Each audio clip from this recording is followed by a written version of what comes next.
तर नमस्कार मंडळी, स्वागत आहे आपलं मिनी ब्लॉगमध्ये. तर बघा, आज आहे माझा बर्थडे. तर बर्थडेची असला आणि काही असलं तरी आपल्याला घरातली कामं काही सुटत नाही.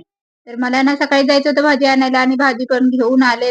दळण पण घ्यायचं होतं, ते पण घेऊन आले आणि स्वयंपाक पण करायचा होता. कारण आपला बर्थडे असला किंवा काही असलं तरी आपल्याला बायकांना सुट्टीच नसते. तर आल्यानंतर भाजी वगैरे स्वच्छ धुवून घेतली, कट केले आणि स्वयंपाक करायचा बाकीच होता आणि त्यात लाईट पण जात होती.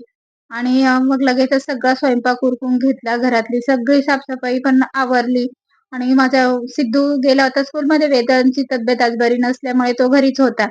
तर म्हटलं चला आता आहे ना सगळी ते येईपर्यंत तर जेवण होईल उशिरा 12 पर्यंत.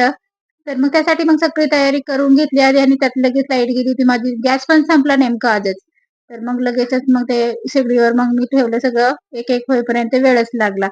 तर मला सगळी कामं उरकेपर्यंत तर 12 वाजून गेले. तोपर्यंत सिद्धू पण आला आणि घरातली पण कामं आटोपली होती. तर चला बर्थडेचा व्हिडिओ पाहायचा असेल तर चॅनलला नक्की सबस्क्राईब करा. बाय.